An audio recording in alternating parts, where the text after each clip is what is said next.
სარწყავი იარაღების მდგომარეობა და ამ მიმართულებით მოსახლეობის მოთხოვნები დღეს სართიჭალაში ადგილობრივებთან შეხვედრაზე სარწყავ სისტემებზე არსებული ვითარება და რწყვის სეზონის მიმდინარეობა განიხილებოდა. შეხვედრაზე კომპანია საქართველოს მელიორაციის დირექტორმა ადგილობრივ მოსახლეობას მიაწოდა ინფორმაცია რეგიონული შტაბების შექმნასა და ცხელი ხაზის ფუნქციონირებასთან დაკავშირებით, რათა მაქსიმალურად ოპერატიულად მოხდეს რწყვის პროცესთან დაკავშირებული ნებისმიერი ტიპის საკითხის მოგვარება. ცხელი ხაზის ნომერია 1501.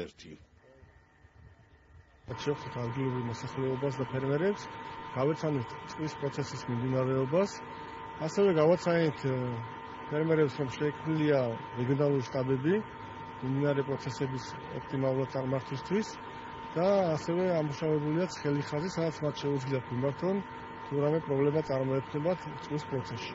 არჩილ ბუკია, საქართველოს მელიორაცია, გენერალური დირექტორი. მოგეხსენებათ, რომ წყლის სეზონია, დათესილი გვაქვს მოსახლეობას მოსავალი, უფრო სიმინდის კულტურები გვაქვს და იონჯის. წყალი უხვად გვჭირდება მოსახლეობას. ჩამოსული იყო ბატონი არჩილი, მელიორაციის სამსახურის უფროსი, გაგვესაუბრა, მოგვაწოდა ინფორმაცია, რომ შექმნილი არის ცხელი ხაზი, შექმნილი არის შტაბები და პრობლემის შემთხვევაში თუ წყალზე რაიმე პრობლემა შეგვექმნება, დავრეკავთ ცხელ ხაზზე და აღმოგვიფრინავთ პრობლემებს.